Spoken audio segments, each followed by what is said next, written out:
मे मयश्च मे प्रियञ्च मे नुकामश्च मे कामश्च मे सौमनसश्च मे भद्रञ्च मे श्रेयश्च मे वस्यश्च मे यशश्च मे भगश्च मे द्रविणञ्च मे यन्ता च मे धत्ता च मे क्षेमश्च मे धृतिश्च मे विश्वञ्च मे महच्च मे संविच्च मे ज्ञाप्तञ्च मे सूश्च मे प्रसूश्च मे क्षीरञ्च मे लयश्च ऋतञ्च मे मृतञ्च मे यक्ष्मञ्च मे नामयश्च जीवातुश्च मे दीर्घायुत्वञ्च मे नमित्रञ्च मे भयञ्च सुगञ्च मे शयनञ्च मे शोषा च मे सुदिनञ्च मे नमो भगवते रुद्राय नमस्ते रुद्रमन्यव उतोदयिषवे नमः नमस्ते अस्तु धन्वने बाहुभ्यामुदते नमः या दैषुष्यवतमा शिवं बभूवते धनुः शिवाशरव्या यातवदया नो रुद्रमुरया याते रुद्रशिवा तनूरघोरा पापकाशिनी तया नस्तनुवासन्तमया गिरिशन्ताभिजागशीः रामिषं गिरिशन्तहस्ते विभर्ष्यस्तवे शिवाङ्गिरित्रतां कुरु माहिकंसेः पुरुषं जगत् शिवेन वचसा त्वा गिरिसाक्षावदामसि यथा नः सर्वमिज्जगदयक्ष्मकं सुमना असत् अध्यवोचदधिवक्ता प्रथमो देव्योऽभिषके अहीगुश्च सर्वान् जम्भयन् सर्वास्तयान्यः असौ यस्ताम्रो अरुण उदभ्रस्वमङ्गलः ये चेमागुं रुद्रा अभितो भिक्षुश्रिता सहस्रशोभितागुं हेडयीमहे असौ योगसर्पतिनीलग्रीवो विलोहितः उदैनं गोपा अदृशन्नदृशन्नुदार्यः उदैनं विश्वाभूतानि सुदृष्ट्वा पुडयाजिनः नमो अस्तु नीलग्रीवाय सहस्राक्षाय अथो ये अस्य सत्त्वानो हन्तेभ्यो करं नमः प्रमुञ्च धन्वनस्वमुभयोरात्रियोज्याम् याश्च ते हस्त इदवः पराता भगवो वप अवतत्यतनुस्त्वगुं सहस्राक्षशते शुभे निशीर्य शल्यानां मुखा शिवो नः सुमना भव विज्यन्थनः कपर्जिनो विशल्यो बाणवागुम् उता अनेशन्नस्येषव आभुरस्य निषङ्गतिः या देः चर्मे धृष्टमहस्ते बभूवते धनुः तयास्मान् विश्वतस्तमयक्ष्मया परिभुजा नमस्ते अस्तायुधायानाददाय धृष्णवे उभाभ्यामुदते नमो बाहुभ्यां तव धन्वने परिते धन्वनो हेतिरस्मान् वृणक्त विश्वतः अधो यैषुधिस्तवादे अस्मिन् निधेहितम् नमस्ते अस्तु भगवन् विश्वेश्वराय महादेवाय त्र्यम्बकाय त्रिपुरान्तकाय त्रिकाग्निकालाग्निरुद्राय नीलकण्ठाय मृत्युञ्जयाय सर्वेश्वराय सदाशिवाय श्रीमन्महादेवाय नमः नमो हिरण्यबाहवे सेनान्ये दिशा शपथये नमो नमो वृक्षेभ्यो हरिकेशेभ्यः पशूनां पतये नमो नमः स्वस्तिञ्जराजत्रिषीमते पथीनां पतये नमो नमो बभ्रुषाय विद्यानेम्नानां पतये नमो नमो हरिकेशायोपवीतिने पुष्टानां पतये नमो नमो भवस्य हेत्यै जगदां पतये नमो नमो रुद्राय तदाविने क्षेत्राणां पतये नमो नमः सोताय हन्त्याय वनानां पतये नमो नमो रोहिताय स्थपतये वृक्षाणां पतये नमो नमो मन्त्रिणे वाणिजाय कक्षाणां पतये नमो नमो भुवन्तये वारिवस्कृतायौषधीनां पतये नमो नम उच्चैर्घोषाय क्रन्दयते पत्तीनां पतये नमो नमः कृत्स्नवेताय सत्त्वनां पतये नमः नमः सहमानाय व्याधिनीनां पतये शुभाय निषङ्गिणे स्तेनानां पतये नमो नमो निषङ्गिण इषु निमते तस्कराणां पतये नमो नमो वञ्चते परिवञ्चते स्थायूनां पतये नमो नमो निचेरवे परिचरायारण्यानां पतये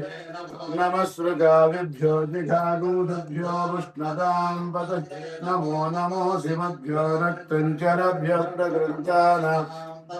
नमो नम उष्णेशिने गिरिचराय कुरुञ्चानां पतये नमो नम इषुमद्भ्यो धन्वाविभ्यश्च धन्वानेभ्यः प्रतिदधानेभ्यश्च वो नमो नम आयश्चभ्यो विसृजभ्यश्च वो नमो नमोऽस्यभ्यो वो नमो नम आशीरेभ्यश्च यानेभ्यश्च वो नमो नमः स्वभ्यो व्याघ्रभ्यश्च वो नमो तिष्ठभ्यो धावभ्यश्च वो नमो नमः सभाभ्यः सभापतिभ्यश्च वो नमो अश्वेभ्यो अश्वपतिभ्यश्च वो नमः नमः व्याधिनीभ्यो विविध्यन्तेभ्यश्च वो नमो नमः उगणाभ्यश्च गृह्हतेभ्यश्च वो नमो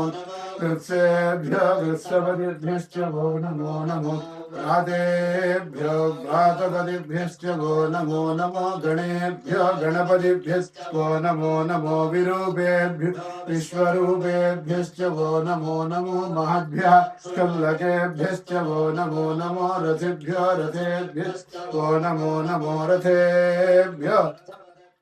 वो नमो नमः सेनाभ्यः सेनानिभ्यश्च वो नमो नमः शत्रुभ्यः सङ्ग्रहेतृभ्यश्च वो नमो नमस्तक्षभ्यः रथकारेभ्यश्च वो नमो नमः पुरारेभ्यः कर्मारेभ्यश्च वो नमो नमः पुञ्जिष्टेभ्यः निषादेभ्यश्च वो नमो नमः इषिकृभ्यः छन्दकृभ्यश्च वो नमो नमः मृगयुभ्यः स्वनिभ्यश्च वो नमो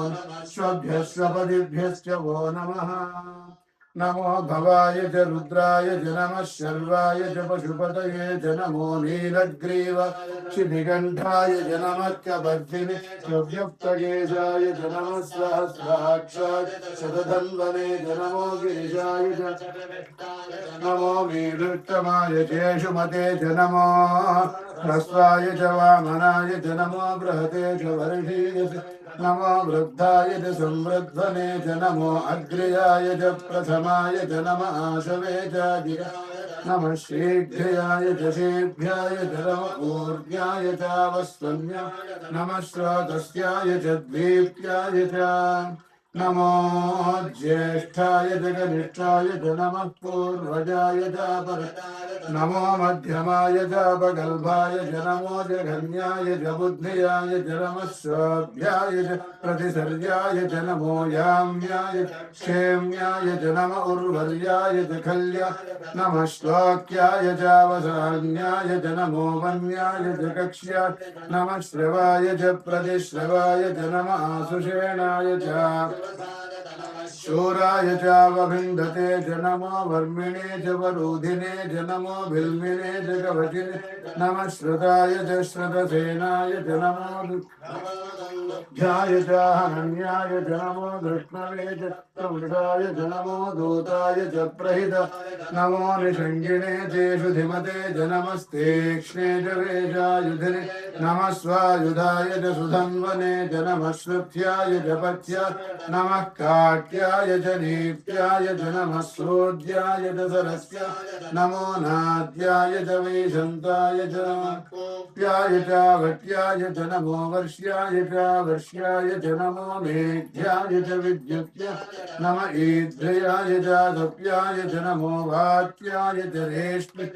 नमो वास्तव्याय च वास्तुपाय च नमः सोमाय च रुद्राय च नमस्ताम्राय च शृङ्गाय च पशुपतये च नम उग्राय च भीमा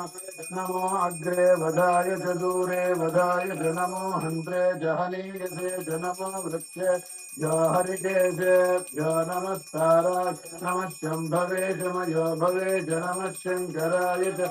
कराय च नमः शिवाय च शिवतराय च नमस्तेभ्याय च कूल्याय च नमः कार्याय च भार्याय च नमः प्रतरणाय चोत्तर नमः आचार्याय च लाभ्याय च नमः षष्ठ्याय च पेन्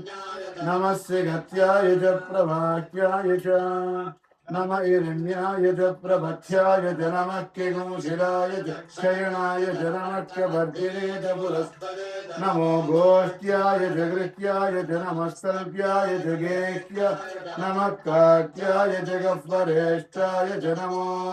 प्रभृयाय च निवेश्याय च नमः पागुंसव्याय च नमः सृष्ट्याय च हरित्याय च नमो लोप्याय च लप्याय च नम ऊर्जा शूर्याय च नमः पर्ण्याय च पर्णसद्याय च नमोपगुरमा नमः खिदते च प्रखिदते च नमो वक्किरिकेभ्यो देवानागुहृदये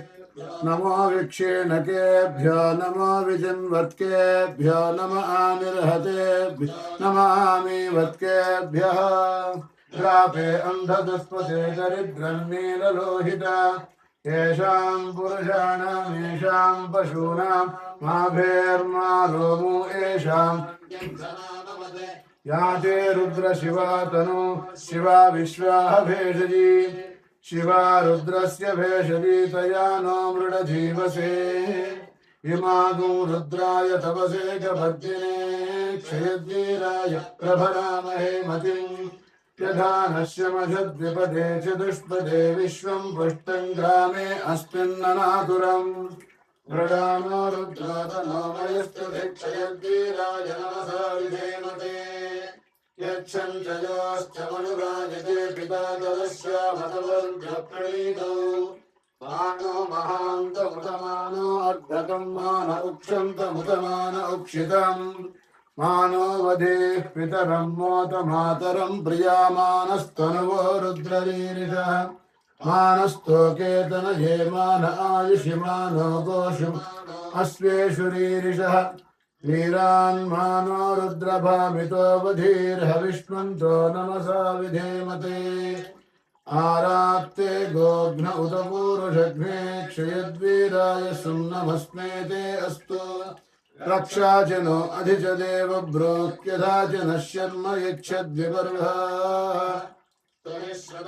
तथदञ्जुवानं मृगन्न भीमं वहत्रमुद्राम् मृडाचरित्वे रुद्रस्तवान अन्यन्ते अस्मन्निव पन्तु सेनाः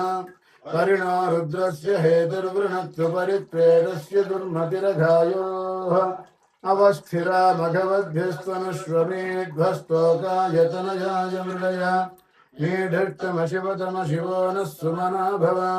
परमे वृक्षायुधं निधाय कृत्यं वसान आचरपिनाकं बिभ्रदागैः विकिरितविलोहित नमस्ते अस्तु भगवः यास्ते सहस्रगुंहेतयोऽन्यमस्तन्निवपन्तु ताः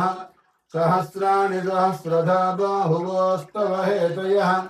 तासामीशानो भगवः पराचीनामुखाकृधि सहस्राणि सहस्रशो ये रुद्रा अधिभूम्याम् एषागं सहस्रयोजने वथं वानि तन्मसि अस्मिन्महत्यर्णवेऽन्तरिक्षे भवाधि नीलग्रीवास्य दिगण्ठाः सर्वाधाक्षमाचराः नीलग्रीवास्य दिगण्ठादिवगुं रुद्र उपश्रिताः ये वृक्षेषु सस्पिञ्जरा नीलग्रीवा विलोहिताः ये भूतानामधिपतयो विशिखाशिष्टपर्दिनः ये अन्येषु विविध्यन्ति पात्रेषु पिबतो जनान् ये पथां पथि रक्षय ऐलवृथा यव्युधा तीर्थानि प्रचरन्ति श्रुकावन्तो निषङ्गिणः य एतावन्तश्च भूयागुंसश्च दिशो रुद्राभितस्थिरे एषागुं सहस्रयोजने वसन्तानि तन्मसि नमो रुद्रेभ्यो ये पृथिव्यां येऽन्तरिक्षे ये दिवि येषामन्नं वातो वर्षमिषभस्तेभ्यो दश प्राचे दश दक्षिणा दश प्रदीचेर्दशोदीचेर्दशोर्ध्वा तेभ्यो नमस्ते नो मृडयन्तु ते यन्विष्णु यश्च नो द्वेष्टितं भोजिम्भे दधामि त्र्यम्बकं यजामहे सुगन्धिं पुष्टिवर्धनम् उर्वारुकविबन्धनान् मृत्योर्मुक्षीयमामृतात् यो रुद्रो अग्नौ यो अप्सुय ओषधीषु यो रुद्रो विश्वा भुवना विवेश तस्मै रुद्राय नमो अस्तु तमुष्टुहयत्सुजस्तु धन्वायो विश्वस्य क्षयति भेषजस्य यक्ष्वामहेशो मनसाय रुद्रं नमोभिर्देवमसुरं दुवस्य अयं मे हस्तो भगवान् अयं मे भगवत्तरः अयं मे विश्वभेषजो युगं शिवाभिवर्षणः एते सहस्रमयुतं पाशावृत्या वृत्याय हन्तवे तान् यज्ञस्य मायया सर्वानवयन् मृत्यवे स्वाहा मृत्यवे स्वाहा ॐ नमो भगवते रुद्राय विष्णवे मृत्युर्मे पाहि प्राणानां ग्रन्थिरशिरद्रोमाविशान्तकः तेनान्नेनाप्यायस्व नमो रुद्राय विष्णवे मृत्युर्मे पाहि ॐ शान्ति शान्ति शान्तिः अग्ना विष्णो सजोषसे मा वर्धन्तु भाङ्गिरः द्युम्नैर्वाजेभिरागतम् वाजिश्च मे प्रसवश्च मे प्रयतिश्च मे प्रसिद्धिश्च मे धीतिश्च मे क्रतुश्च मे स्वरश्च मे श्लोकश्च श्रावश्च मे श्रुतिश्च मे ज्योतिश्च मे शुभश्च मे प्राणश्च मे पानश्च मे ज्ञानश्च मे चित्तञ्च महाधीतञ्च मे वाक्च मे मनश्च मे चक्षुश्च मे श्रोत्रञ्च मे रक्षश्च मे बलञ्च ओजश्च मे सहश्च महादिश्च मे आत्मा च मे तनूश्च मे शर्म च मे वर्म च मेऽङ्गानि च मे स्थानि च मे परोगंसि च मे शरीराणि च मे ज्येष्ठ्यं च महाधिपत्यं च मे मन्यश्च मे भामश्च मे मश्च मे अम्भश्च मे जेमा च मे महिमा च मे वरिमा च मे प्रतिमा च मे भस्मा च मे द्राहुया च मे वृद्धं च मे वृद्धिश्च मे सत्यं च मे श्रद्धा च मे जगच्च मे धनं च मे वशश्च मे त्रिश्च मे क्रीडा च मे मोदश्च मे जातं च मे जनिष्यमानं च मे सूक्तं च मे सुकृतं च मे वित्तं च मे वेद्यं च मे भूतं च मे भविष्यच्च मे सुखं च मे सुपथं च मरुद्धं च मरुद्धिश्च मे कृत्तं च मे कृत्तिश्च मे मतिश्च मे सुमतिश्च मे चिञ्च मे मयश्च मे प्रियं च मे नुकामश्च मे कामश्च मे सुमनसश्च मे भद्रं च मे श्रेयश्च मे वस्यश्च मे यशश्च मे भगश्च मे द्रविणं च मे यन्ता च मे धत्ता च मे क्षेमश्च मे धृतिश्च मे विश्वं च मे महश्च मे संविच्च मे ज्ञात्रं च मे सूश्च मे प्रसूश्च क्षीरं च मे लयश्च मरुतं च मे मृतं च मे यक्ष्मं च मे नामयश्च मे जीवातुश्च मे दीर्घायुत्वं च मे नमित्रं च मे भयं च मे सुखं च मे शयं शोषा च मे सुदिनं च मे ऊर्च मे सुकृता च मे पयश्च मे रसश्च मे घृतं च मे मधु च मे सिद्धिश्च मे सपीतिश्च मे कृषिश्च मे वृष्टिश्च मे जैत्रं च म औद्भिद्यश्च मे रयिश्च मे राजश्च मे पुष्टं च मे पुष्टिश्च मे विभुज मे प्रभुज मे बहुज मे भूयश्च मे पूर्णं च मे पूर्णतरं च मे क्षुतिश्च मे पूयवाश्च मेऽन्नं च मे क्षुश्च मे प्रेहयश्च मे जवाश्च मे माशाश्च मे तिराश्च मुद्गाश्च मे खल्वाश्च मे गोधूमाश्च मे मसुराश्च मे प्रियङ्गवश्च मे नवश्च मे श्यामागाश्च मे नीवाराश्च मे अश्वा च मे मृत्तिका च मे गिरयश्च मे पर्वताश्च मे शिखराश्च मे वनस्पतयश्च मे हिरण्यं च मे शीतं च मे त्रपुश्च मे श्यामं च मे लोहं च मे विरुधश्च म औषधयश्च मे गिट्टपत्यं च मे गिट्टपत्यं च मे ग्राम्याश्च मे पशवारण्याश्च यज्ञेन कल्पन्तां वित्तं च मे वित्तिश्च मे भूतं च मे भूतिश्च मे वसु च मे वसतिश्च मे कर्म च मे शक्तिश्च मे अर्थश्च मे इतिश्च मे गतिश्च मे अग्निश्च म इन्द्रश्च मे सोमश्च म इन्द्रश्च मे सविता च म इन्द्रश्च मे सरस्वती च म इन्द्रश्च मे पूषा च म इन्द्रश्च मे बृहस्पतिश्च म इन्द्रश्च मे मित्रश्च म इन्द्रश्च मे वरुणश्च म इन्द्रश्च मे त्वष्टा च म इन्द्रश्च मे धाता च म इन्द्रश्च मे विष्णुश्च म इन्द्रश्च मे श्विनौ च म इन्द्रश्च मे मरुतश्च म इन्द्रश्च मे विश्वे च मे देवा इन्द्रश्च मे पृथिवी च म इन्द्रश्च मे अन्तरिक्षं च म इन्द्रश्च मे द्यौश्च म इन्द्रश्च मे दिशश्च म इन्द्रश्च मे मूर्धा च म इन्द्रश्च मे प्रजापतिश्च म इन्द्रश्च मे अगुंसश्च मे रश्मिश्च मेधाभ्यश्च मेधिपतिश्च म उपागुंसश्च मे अन्तर्यामश्च ऐन्द्रवायवश्च मे मैत्रावरुणश्च म आश्विनश्च मे प्रतिप्रस्थानश्च मे शुक्रश्च मे मन्थे च म आग्रयणश्च मे वैश्वदेवश्च मे ध्रुवश्च मे वैश्वानरश्च मार्दग्रहाश्च मे त्रिग्राह्याश्च म इन्द्राग्रश्च मे वैश्वदेवश्च मे मरुत्वतीयाश्च मे माहेन्द्रश्च मादित्यश्च मे सावित्रश्च मे सारस्वतश्च मे भौष्णश्च मे पात्नीपदश्च मे पारयोजनश्च मे युध्नश्च मे बर्हिश्च मे वेदिश्च मे धिट्टयाश्च मे सुजश्च मे चमसाश्च मे ग्रावाणश्च मे स्वर उपरवाश्च मे धिषवने च मे द्रोणकलशश्च मे वायव्यानि च मे बोधवृक्षमाधवनीयश्च म आग्नेयध्वं च मे हविर्धानं च मे गृहाश्च मे सदश्च मे पुरोडाशाश्च मे भजताश्च मे वभृतश्च मे स्वगाकारश्च मे अग्निश्च मे घर्मश्च मे अर्कश्च मे सूर्यश्च मे प्राणश्च मे अश्वमेधश्च मे पृथिवी च मे दिदिश्च मे दिदिश्च मे द्यौश्च मे चक्वरीरङ्गुल ज्योतिषश्च मे यज्ञेन कल्पन्तामुच्च मे सामच मे सोमश्च मे यजश्च मे दीक्षा च मे तपश्च मरदश्च मे होरात्रयोर्वृष्ट्या बृहद्रथन्तरे च मे यज्ञेन कल्पेताम् च मे वत्साश्च मे त्रियविश्च मे त्रियवीच मे दित्यवाच्च मे दित्यौहे च मे पञ्चाविश्च मे पञ्चावि